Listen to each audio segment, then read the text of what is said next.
नमस्कार साथियों। तो कैसे हैं आप लोग? उम्मीद है कि आप लोग अच्छे होंगे और एकदम मस्त होंगे और स्वस्थ होंगे और अच्छे से पढ़ाई कर रहे होंगे। तो आज जो है हम आपके लिए क्लास 12 के हिस्ट्री का चैप्टर 2 लेके आए हैं, जिसमें आज हम आपको ऑब्जेक्टिव क्वेश्चन कराने वाले हैं, जो कि आपकी परीक्षाओं के लिए काफी ज्यादा महत्वपूर्ण है। तो आइए बिना देरी के वीडियो को स्टार्ट करते हैं। तो हमारा पहला प्रश्न है, मौर्य वंश का संस्थापक कौन था? तो मौर्य वंश का संस्थापक जो है चंद्रगुप्त मौर्य था, जिसने चाणक्य की सहायता से नंद वंश के अंतिम शासक घनानंद को हराकर जो है चंद मौर्य वंश की स्थापना की थी, जो कि 321 ईसा पूर्व में की थी। तो ये जो है आपको कभी कभी बहुविकल्पीय प्रश्न यानी कि पूछा जाता है कि मौर्य वंश का संस्थापक कौन था और इसकी जो है स्थापना कब की थी और किसने की थी। तो ये जो है सारे के सारे इंपॉर्टेंट प्रश्न है। आप इसको जो है साथ के साथ नोट करते चलिए, और अगर आपको इनके आंसर पता है तो आप जो है कमेंट में जरूर बता सकते हैं। और चंद्रगुप्त मौर्य का जो पुत्र था उसका नाम था बिंदुसार, और बिंदुसार का पुत्र था उसका नाम था अशोक, जो कि अशोक जो है मौर्य वंश का तीसरा शासक था। अब हमारा नेक्स्ट प्रश्न है, धम्म की शुरुआत किसने की थी? तो धम्म की शुरुआत जो है अशोक ने की थी, तो इसमें आपका राइट आंसर सी हो जाएगा। और चंद्रगुप्त मौर्य ने जो है मौर्य वंश की स्थापना की थी। अब हमारा नेक्स्ट प्रश्न आता है, चंद्रगुप्त मौर्य की मृत्यु कहाँ हुई थी? पाटलिपुत्र में, तक्षशिला में, श्रवणबेलगोला में या कौशाम्बी में? तो उसमें जो है आपका राइट आंसर है ऑप्शन सी, श्रवणबेलगोला में जो है चंद्रगुप्त मौर्य की मृत्यु हुई थी। भारत का नेपोलियन किसे कहा जाता है? हर्षवर्धन को, चंद्रगुप्त मौर्य को, समुद्रगुप्त को या अशोक को? तो इसमें जो है हमारा राइट आंसर है ऑप्शन सी, समुद्रगुप्त को जो है भारत का नेपोलियन कहा जाता है। अब हमारा नेक्स्ट प्रश्न आता है, हर्षचरित की रचना किसने की थी? हरिसेन ने, बाणभट्ट ने, विष्णु शर्मा ने, चंद्रगुप्त मौर्य ने? तो इसमें जो है आपका राइट आंसर है ऑप्शन बी, बाणभट्ट ने जो है हरिश्चरित की रचना की थी। और ये जो है 2024 के एग्जाम में आपके पेपर में पूछा भी गया है। अब हमारा नेक्स्ट प्रश्न आता है, राजतरंगिणी पुस्तक की रचना किसने की थी? बाणभट्ट ने, हरिसेन ने, कल्हड़ ने या हर्षवर्धन ने? तो इसमें जो आपका राइट आंसर है ऑप्शन सी, कल्हड़ ने जो है राजतरंगिणी नामक पुस्तक की रचना की थी। और ये प्रश्न भी जो है आपके यूपी बोर्ड 2024 के एग्जाम में पूछा गया है। अब हमारा नेक्स्ट प्रश्न आता है, समुद्रगुप्त की तुलना किस यूरोपीय शासक से की जाती है? हिटलर से, नेपोलियन से, बिस्मार्क से या मुसोलिनी से? तो मैंने जो है अभी आपको बताया था कि भारत का नेपोलियन किसे कहा जाता है, तो समुद्रगुप्त को कहा जाता है। यानी कि समुद्रगुप्त की तुलना किस यूरोपीय शासक से की जाती है? ऑप्शन बी, नेपोलियन से। अब हमारा नेक्स्ट प्रश्न आता है, चंद्रगुप्त मौर्य किस धर्म को मानने वाले थे? बौद्ध धर्म को, जैन धर्म को, शैव धर्म को या फिर वैष्णव धर्म को? तो चंद्रगुप्त मौर्य जो है जैन धर्म को मानने वाले थे, तो इसमें जो आपका राइट आंसर बी हो जाएगा। अब हमारा नेक्स्ट प्रश्न आता है, मौर्य वंश का अंतिम शासक कौन था? ये जो शासन नहीं है इसको आपको शासक करना है। यानी कि अंतिम वंश का मौर्य शासक कौन था? अशोक था, कुणाल था या बिंदुसार था या बृहद्रथ था? तो इसमें जो है आपका राइट आंसर है ऑप्शन डी, बृहद्रथ। क्योंकि मैंने अभी आपको बताया था बिंदुसार जो है चंद्रगुप्त मौर्य का दूसरा शासक था, और अशोक जो है इसका तीसरा शासक था, जो कि सबसे ज्यादा शक्तिशाली शासक माना जाता है। अब हमारा नेक्स्ट प्रश्न आता है, मौर्य काल के टकसाल का प्रधान कौन होता था? कोषाध्यक्ष, मुद्राध्यक्ष या लक्षणाध्यक्ष या पाण्याध्यक्ष? तो इसमें जो आपका राइट आंसर है ऑप्शन सी, लक्षणाध्यक्ष को जो है टकसाल का प्रधान कहा जाता था। अब हमारा नेक्स्ट प्रश्न आता है, मौर्य वंश की राजधानी कहाँ थी? विदिशा, दिल्ली, पाटलिपुत्र या राजगीर? तो इसमें जो है आपका राइट आंसर है ऑप्शन सी, पाटलिपुत्र। लेकिन राजगीर जो है ये मौर्य वंश के जो है पहली राजधानी थी, लेकिन अब जो है ये है पाटलिपुत्र राजधानी इसकी मानी जाती है। अब हमारा नेक्स्ट प्रश्न आता है, मौर्यकालीन कलिंग राज कहाँ स्थित है? तो कलिंग पर जो है 261 ईसा पूर्व में अशोक ने जो है आक्रमण किया था और इसे जीत लिया था। और इसी युद्ध के बाद जो है कलिंग ने हिंसा करना छोड़ दिया था, और उसने जो है बौद्ध धर्म को भी अपना लिया था। तो कलिंग राज्य जो है पहले उड़ीसा में स्थित है। अब हमारा नेक्स्ट प्रश्न आता है, मौर्य काल में ब्राह्मण क्या था? पशुदान या धन का दान था या भूमि दान था या कृषि दान था? तो मौर्य काल में ब्राह्मण जो है भूमि दान था, जो कि ब्राह्मणों को दान में दिया जाता था। अब हमारा नेक्स्ट प्रश्न आता है, अशोक का व्यक्तिगत धर्म कौन सा था? बौद्ध धर्म, जैन धर्म, शैव धर्म या वैष्णव धर्म? तो अशोक का जो व्यक्तिगत धर्म है वो बौद्ध धर्म था, क्योंकि इसने जो है बौद्ध धर्म को अपनाया था। लेकिन इसके दादाजी यानी कि चंद्रगुप्त मौर्य का जो व्यक्तिगत धर्म था वो जैन धर्म था। अब हमारा नेक्स्ट प्रश्न आता है, अशोक ने महेंद्र और संघमित्रा को धर्म प्रचार के लिए किस देश में भेजा था? तो महेंद्र और संघमित्रा जो है अशोक के पुत्र और पुत्री थे, और इसने जो है बौद्ध धर्म के प्रचार प्रसार के लिए जो है इनको श्रीलंका में भेजा था।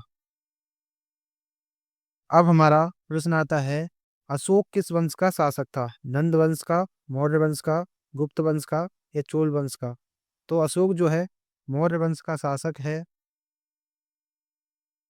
अब हमारा नेक्स्ट प्रश्न आता है, अशोक कौन से बौद्ध भिक्षु के प्रभाव में आकर बौद्ध धर्म का समर्थक बन गया था? तो अशोक जो है उपगुप्त के जो है प्रभाव में आकर बौद्ध धर्म का क्या बन गया?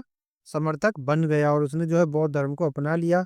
अशोक का जो शासन काल है वो 268 ईसा पूर्व से जो है 232 ईसा पूर्व में तक माना जाता है, और इसके बाद जो है इसकी मृत्यु हो गई, और इसके बाद मौर्य वंश का जो है पतन होने लगा। अब हमारा प्रश्न आता है, किसने लिखा है कि वास्तविक सुकर्म वह है जिससे प्रजा सुखी तथा प्रसन्न हो? मेगास्थनीज ने कहा, चंद्रगुप्त ने कहा या बिंदुसार ने कहा या कौटिल्य ने कहा? तो हमारा आंसर है कौटिल्य। और कौटिल्य को जो है चाणक्य और विष्णुगुप्त के नाम से भी जाना जाता है, और ये जो है चंद्रगुप्त मौर्य के गुरु थे। अब हमारा नेक्स्ट प्रश्न है, चंद्रगुप्त मौर्य के काल में कलिंग की राजधानी क्या थी? तक्षशिला, उज्जैनी, तोसाली या पाटलिपुत्र? तो चंद्रगुप्त मौर्य के काल में कलिंग की राजधानी जो है तौसाली थी।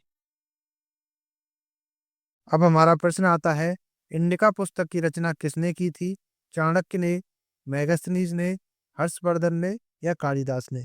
तो इसमें जो है हमारा राइट आंसर है ऑप्शन बी, मेगास्थनीज ने जो है इंडिका नामक पुस्तक की रचना की थी। और मेगास्थनीज जो है यूनानी राजदूत था, जिसे सेल्यूकस निकेटर के द्वारा चंद्रगुप्त मौर्य के दरबार में भेजा गया था। अब हमारा प्रश्न आता है, क्षेमेंद्र की रचना कौन सी है? मुद्रा राक्षस, अर्थशास्त्र, वृत्त कथा मंजरी या कथा सरित सागर? तो इसमें जो है आपका राइट आंसर है ऑप्शन सी, बृहत कथा मंजरी जो है क्षेमेंद्र की रचना है। और मुद्रा राक्षस, अर्थशास्त्र और कथा सरित, ये जो है अर्थशास्त्र, इसमें जो है कौटिल्य की रचना है, जिन्हें हम चाणक्य के नाम से भी जानते हैं। और मुद्रा राक्षस जो है विशाख दत्त की रचना है।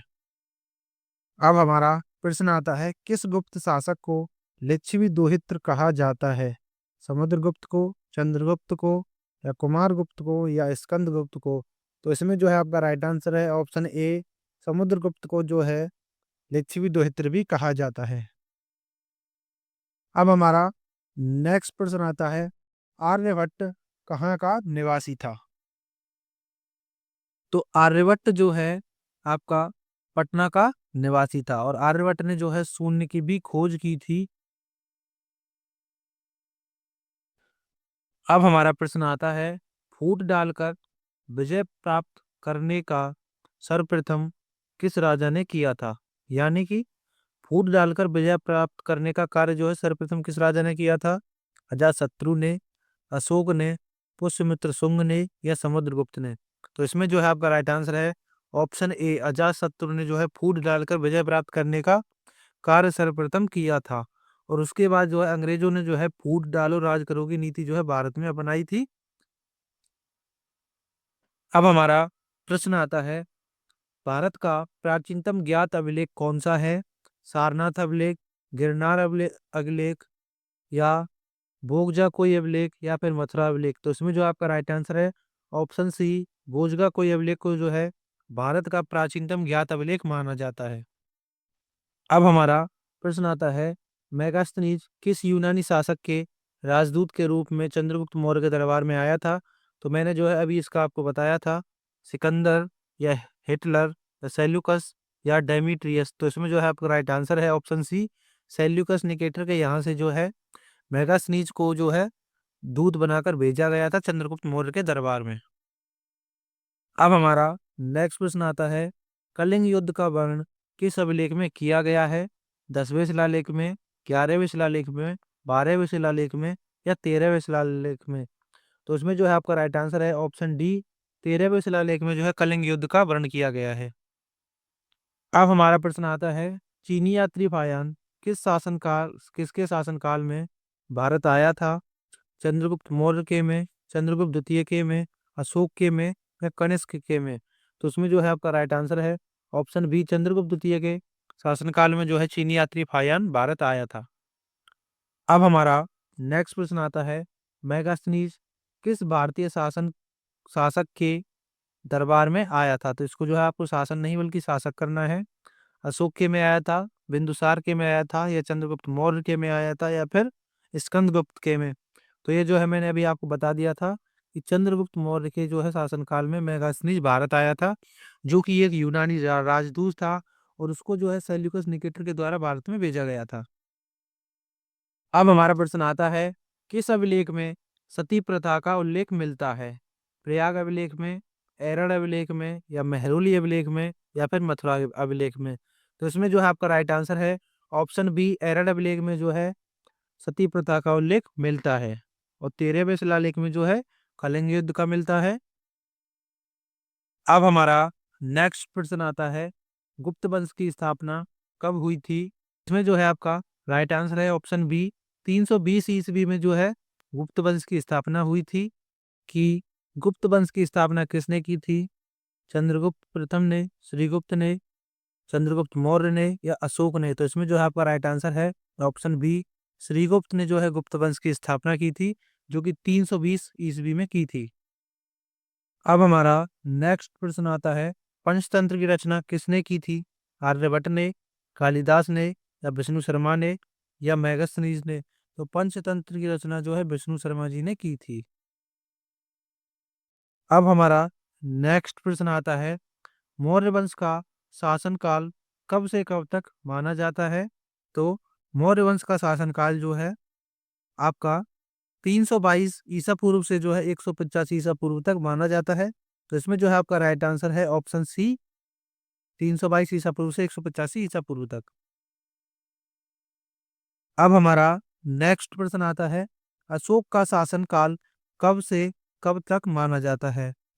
343 ईसा पूर्व से 322 ईसा पूर्व तक या 322 ईसा पूर्व से 185 ईसा पूर्व तक या फिर 268 ईसा पूर्व से 332 ईसा पूर्व या 268 ईसा पूर्व से 232 ईसा पूर्व या 232 ईसा पूर्व से 221 ईसा पूर्व? तो इसमें जो है आपका राइट आंसर है ऑप्शन सी, 268 ईसा पूर्व से 232 ईसा पूर्व तक जो है अशोक का शासनकाल माना जाता है। और 322 ईसा पूर्व से लेकर 185 ईसा पूर्व तक जो है मौर्य वंश का काल माना जाता है। अब हमारा नेक्स्ट प्रश्न आता है, प्राचीन नालंदा विश्वविद्यालय की स्थापना किसने की थी? अशोक ने, चंद्रगुप्त मौर्य ने, स्कंदगुप्त ने या कुमारगुप्त ने? तो इसमें जो है आपका राइट आंसर है ऑप्शन डी, कुमारगुप्त ने जो है प्राचीन नालंदा विश्वविद्यालय की स्थापना की थी। अब हमारा नेक्स्ट प्रश्न आता है, नालंदा विश्वविद्यालय की स्थापना किस वंश के लोगों ने की थी? मौर्य वंश, गुप्त वंश, नंद वंश या हर्यक वंश? तो मैंने जो है अभी आपको बताया था कि कुमारगुप्त ने जो है नालंदा विश्वविद्यालय की स्थापना की थी। तो इसमें जो है आपका राइट आंसर होगा ऑप्शन बी, गुप्त वंश के लोगों ने जो है नालंदा विश्वविद्यालय की स्थापना की। अब हमारा नेक्स्ट प्रश्न आता है, भारतीय इतिहास का कौन सा काल स्वर्ण काल के नाम से जाना जाता है? मौर्य काल, गुप्त काल, मुगल काल या अंग्रेजी काल? तो इसमें जो आपका राइट आंसर है ऑप्शन बी, गुप्त काल को जो है स्वर्ण काल के नाम से भी जाना जाता है। अब हमारा नेक्स्ट प्रश्न है, अर्थशास्त्र में कितने प्रकार के विवाहों का वर्णन किया गया है? तो इसमें जो है हमारा राइट आंसर है ऑप्शन सी, अर्थशास्त्र में 8 प्रकार के विवाहों का वर्णन किया गया है। अब हमारा नेक्स्ट प्रश्न है, नालंदा विश्वविद्यालय के छात्र कौन थे? तो नालंदा विश्वविद्यालय के छात्र जो है फायान और बैनसांग दोनों ही थे। तो ये जो है आपके राइट आंसर से। अब हमारा नेक्स्ट प्रश्न आता है, किस गुप्त शासक को उसके सिक्के पर बीड़ा बजाते हुए दिखाया गया है? चंद्रगुप्त प्रथम को, चंद्रगुप्त द्वितीय को, समुद्रगुप्त को या कुमारगुप्त को? तो इसमें जो हमारा राइट आंसर है वो है ऑप्शन सी, समुद्रगुप्त को जो है उनके सिक्कों पर बीड़ा बजाते हुए दिखाया गया है। और कुमारगुप्त ने जो है नालंदा विश्वविद्यालय की जो है स्थापना की थी। अब हमारा नेक्स्ट प्रश्न आता है, उत्तर पश्चिम भारत में प्राप्त अशोक के अभिलेखों में कौन सी लिपि का प्रयोग किया गया है? खरोष्ठी लिपि, अरामाइक लिपि, ब्राह्मी लिपि या इनमें से कोई नहीं? तो इसमें जो हमारा राइट आंसर है वो है ऑप्शन सी, ब्राह्मी लिपि जो है उसके अवलोकन में पाई गई है। अब हमारा नेक्स्ट प्रश्न आता है, अशोक द्वारा प्रचारित बौद्ध धर्म कहाँ पर प्रचलित नहीं हो पाया था? सीरिया में, ब्रिटेन में, श्रीलंका में या जापान में? तो इसमें जो है हमारा राइट आंसर है ऑप्शन बी, ब्रिटेन में जो है प्रचलित नहीं हो पाया था। अब हमारा नेक्स्ट प्रश्न आता है, जीवक ने वैद्य की शिक्षा कहाँ पर प्राप्त की थी? तो जीवक जो है एक वैद्य था जो कि काफी विद्वान था और उसने जो है वैद्य की शिक्षा कहाँ से प्राप्त की थी? तक्षशिला से, राजगृह से, पाटलिपुत्र से या वैशाली थे? तो इसमें जो हमारा राइट आंसर है वो है ऑप्शन ए, तक्षशिला से जो है जीवक ने वैद्य की शिक्षा प्राप्त की थी। अब हमारा नेक्स्ट प्रश्न आता है, जीवक कहाँ का रहने वाला था? तक्षशिला का, बनारस का, पाटलिपुत्र का या राजगृह का? तो इसमें जो है हमारा राइट आंसर है ऑप्शन डी, राजगृह का रहने वाला था। अब हमारा नेक्स्ट प्रश्न आता है, नवरत्न किस शासक के दरबार में रहते थे? अशोक के, कनिष्क के, समुद्रगुप्त के या विक्रमादित्य के? अब हमारा नेक्स्ट प्रश्न आता है, नवरत्न किस शासक के दरबार में रहते थे? अशोक, कनिष्क, समुद्रगुप्त या विक्रमादित्य? तो इसमें जो है हमारा राइट आंसर है ऑप्शन डी, विक्रमादित्य के जो है शासनकाल में नवरत्न रहते थे और उनके बाद जो है नवरत्न जो है अकबर के शासनकाल में रहे हैं। अब हमारा नेक्स्ट प्रश्न आता है, बिंबिसार का संबंध किस वंश से? नंद वंश से, हरेक वंश से, शिशुनाग वंश से या मौर्य वंश से? तो बच्चे जो है इसमें ज्यादातर कंफ्यूज होते हैं कि बिंबिसार और बिंदुसार। तो बिंबिसार जो है वो हर्यक वंश का संबंध है और बिंदुसार का जो है उसका संबंध जो है मौर्य वंश से है। तो उसमें जो आपका राइट आंसर होने वाला है वो है आपका ऑप्शन बी, हर्यक वंश से जो है बिंबिसार का संबंध है। अब हमारा नेक्स्ट प्रश्न आता है, कालिदास किसके समकालीन थे? अशोक के, समुद्रगुप्त के, चंद्रगुप्त द्वितीय के या कनिष्क के? तो इसमें जो है आपका राइट आंसर है ऑप्शन सी, चंद्रगुप्त द्वितीय के जो है समकालीन थे कालिदास जी। अब हमारा नेक्स्ट प्रश्न आता है, मगध की प्राचीन राजधानी कहाँ थी? तो पाटलिपुत्र थी, राजगीर थी या फिर वैशाली या गया? तो इसमें जो है आपसे प्राचीन राजधानी पूछी है। तो मगध की प्राचीन राजधानी जो है वो थी राजगृह, जिसे वर्तमान में राजगीर के नाम से जाना जाता है। अगर आपसे पूछा जाता कि मगध की राजधानी कौन सी थी तो आपको जो इसमें पाटलिपुत्र लगाना था, लेकिन आपसे इसमें प्राचीन राजधानी पूछी है तो इसमें जो है आपको राजगृह लगाना है। अब हमारा नेक्स्ट प्रश्न आता है, मगध का प्राचीनतम वंश कौन सा है? हर्यक वंश, मौर्य वंश, नंद वंश या शिशुनाग वंश? तो मगध का सबसे प्राचीनतम वंश जो है हर्यक वंश को माना जाता है, क्योंकि मौर्य वंश भी जो है इसके बाद आया था और मौर्य वंश से पहले था नंद वंश और शिशुनाग वंश जो है सबसे बाद में आया था। अब हमारा नेक्स्ट प्रश्न आता है, मगध की स्थापना किसने की थी? चंद्रगुप्त मौर्य ने, बिंबिसार ने, बिंदुसार ने या अशोक ने? तो मगध की स्थापना जो है बिंबिसार ने की थी, तो इसमें जो है आपका राइट आंसर ऑप्शन बी है, क्योंकि चंद्रगुप्त मौर्य, अशोक और बिंदुसार जो है एक ही वंश के राजा थे, मौर्य वंश के। अब हमारा नेक्स्ट प्रश्न आता है, प्रयाग प्रशस्ति की रचना किसने की थी? बाणभट्ट ने, हरिसेन ने, मेगास्थनीज ने या कौटिल्य ने? तो इसमें जो है आपका राइट आंसर है ऑप्शन बी, हरिसेन ने जो है प्रयाग प्रशस्ति की रचना की थी, जो कि आपके ऑब्जेक्टिव क्वेश्चन में पूछा जाता है। अब हमारा नेक्स्ट प्रश्न आता है, शक संबंध की शुरुआत कब से मानी जाती है? तो 82 ईस्वी से, 78 ईस्वी से, 76 ईस्वी से, या 72 ईस्वी से? तो इसमें जो है आपका राइट आंसर है ऑप्शन बी, 78 ईस्वी से जो है शक संबंध की शुरुआत मानी जाती है। अब हमारा नेक्स्ट प्रश्न है, विक्रम संवत की शुरुआत कब से मानी जाती है? 57 ईसा पूर्व से, 51 ईसा पूर्व से, 78 ईसा पूर्व से, या 82 ईसा पूर्व से? तो शक संवत सॉरी विक्रम संवत की जो है स्थापना जो है या शुरुआत जो है 57 ईसा पूर्व से मानी जाती है। और ये डेट्स जो है आपको 10 डेट पूछी जाती हैं आपके हिस्ट्री के एग्जाम में, जिनमें से आपको 10 की 10 लगानी होती हैं, जिनमें एक डेट एक नंबर की होती है। यानी कि ये जो है आपके यूपी बोर्ड 2024 एग्जाम में भी पूछी गई थी कि 57 ईसा पूर्व में क्या हुआ था। तो 57 ईसा पूर्व में जो है विक्रम संवत की शुरुआत हुई थी। अब हमारा नेक्स्ट प्रश्न आता है, विश्व में पाई जाने वाली प्रथम धातु कौन सी थी? लोहा, तांबा, सोना, या चांदी? तो विश्व में सर्वप्रथम जो सबसे पहले धातु पाई गई थी वो तांबा थी, क्योंकि लोहे की खोज तो बहुत बाद में हुई थी। और जो आपका इंडस वैली सिविलाइजेशन है, जिसे हम सिंधु घाटी सभ्यता भी बोलते हैं, उसमें तांबा, चांदी, सोना सभी प्रचलित थे, लेकिन लोहा में जब उस समय जो है लोहे की खोज नहीं हुई थी। और सिंधु घाटी सभ्यता के समय पर ही जो है कांसे की भी खोज हुई थी। तो ये भी प्रश्न जो है आपसे पूछा जाता है। अब हमारा नेक्स्ट प्रश्न है, भारत की सबसे पुरानी लिपि कौन सी है? ब्राह्मी लिपि, प्राकृत, पाली, या अरमाइक? तो इसमें जो हमारा राइट आंसर है ऑप्शन ए, ब्राह्मी लिपि जो है भारत की सबसे पुरानी लिपि मानी जाती है। अब हमारा नेक्स्ट प्रश्न आज माना जाता पूछा है, प्रयाग प्रशस्ति का संबंध किस गुप्त शासक से है? चंद्रगुप्त प्रथम से, समुद्रगुप्त से, या चंद्रगुप्त द्वितीय से, या फिर स्कंदगुप्त से? तो इसमें जो है आपका राइट आंसर है ऑप्शन बी, समुद्रगुप्त से।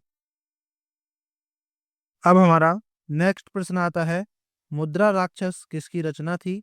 कौटिल्य की, विशाखदत्त की, मेगास्थनीज की, या इनमें से कोई नहीं? तो मुद्रा राक्षस जो रचना है वो है विशाखदत्त की, और कौटिल्य की रचना है अर्थशास्त्र, और मेगास्थनीज की है इंडिका। अब हमारा नेक्स्ट प्रश्न आता है, कलिंग का युद्ध कब हुआ था? 261 ईसा पूर्व, 232 ईसा पूर्व, 265 ईसा पूर्व, या 268 ईसा पूर्व? तो इसमें जो है हमारा राइट आंसर है ऑप्शन ए, 261 ईसा पूर्व में जो है कलिंग का युद्ध हुआ था। और 232 ईसा पूर्व में जो है अशोक की मृत्यु हो गई थी। और 268 ईसा पूर्व में जो है अशोक का राज्यारोहण हुआ था। अब हमारा नेक्स्ट प्रश्न आता है, वेदों की संख्या कितनी है? 5, 4, 6, या 7? तो वेदों की संख्या है 4 है, जिनमें ऋग्वेद को सबसे पुराना वेद माना जाता है। फिर उसके बाद आता है सामवेद। सामवेद और सामवेद जो है सोम देवता को जो है समर्पित है। फिर आता है आपका अथ- यजुर्वेद, और फिर उसके बाद आता है आपका अथर्ववेद, जिसको अथर्वा ऋषि के द्वारा लिखा गया था। अब हमारा नेक्स्ट प्रश्न आता है, कनिष्क का राज्यारोहण कब हुआ था? 44 ईस्वी, 78 ईस्वी, 98 ईस्वी, या 75 ईस्वी? तो इसमें जो है आपका राइट आंसर है ऑप्शन बी, 78 ईस्वी में जो है कनिष्क का राज्यारोहण हुआ था। और इसी समय पर जो है शक संबंध का भी आरंभ हुआ था। अब हमारा नेक्स्ट प्रश्न आता है, अभिज्ञान शाकुंतलम के रचनाकार कौन है? कालिदास, बाणभट्ट, अशोक, या कौटिल्य? तो इसमें जो है आपका राइट आंसर है ऑप्शन ए, कालिदास जो है अभिज्ञान शाकुंतलम के जो है रचनाकार हैं। बाणभट्ट ने जो है हर्षचरित की रचना की है। और कौटिल्य ने जो है आपके अर्थशास्त्र की रचना की है। अब हमारा नेक्स्ट प्रश्न आता है, मौर्य साम्राज्य का तृतीय शासक कौन था? चंद्रगुप्त मौर्य, बिंदुसार, अशोक, या कुमारगुप्त? तो इसमें जो है आपका राइट आंसर है ऑप्शन सी, अशोक जो है मौर्य वंश का तृतीय शासक था। क्योंकि प्रथम था उसका दादाजी यानी कि चंद्रगुप्त मौर्य, फिर उसके पिताजी बिंदुसार, फिर अशोक, और जो कुमारगुप्त जो है ये गुप्त वंश का शासक था। अब हमारा नेक्स्ट प्रश्न आता है, किस शासक को प्रियदर्शी कहा जाता है? समुद्रगुप्त को, स्कंदगुप्त को, चंद्रगुप्त को या फिर अशोक को? तो इसमें जो है आपका राइट आंसर है ऑप्शन डी, अशोक को जो है प्रियदर्शी भी कहा जाता है। अब हमारा नेक्स्ट प्रश्न आता है, एलोरा में कैलाश मंदिर किस राजवंश ने निर्मित कराया था? चोल वंश ने, पल्लव वंश ने, चालुक्य वंश ने या राष्ट्रकूट वंश ने? तो इसमें जो है आपका राइट आंसर है ऑप्शन डी, राष्ट्रकूट वंश ने जो है एलोरा में कैलाश मंदिर का निर्माण करवाया था। अब हमारा नेक्स्ट प्रश्न आता है, 16 महाजनपदों में सबसे शक्तिशाली महाजनपद कौन सा था? मगध था, अवंती था, कौशल था या गांधार था? तो इसमें जो आपका राइट आंसर है ऑप्शन ए, मगध जो है इसका 16 महाजनपदों में सबसे ज्यादा शक्तिशाली राज्य था। तो अब जो है हमारी वीडियो यहीं पर समाप्त होती है। अगर आपको वीडियो पसंद आई है तो प्लीज वीडियो को लाइक करें, चैनल को सब्सक्राइब करें। मिलते हैं नेक्स्ट वीडियो तक के लिए, तब तक के लिए जय हिंद, वंदे मातरम। और अब इसके बाद जो है हम आपके लिए इसके सब्जेक्टिव क्वेश्चन लेके आए हैं, लेके आएंगे।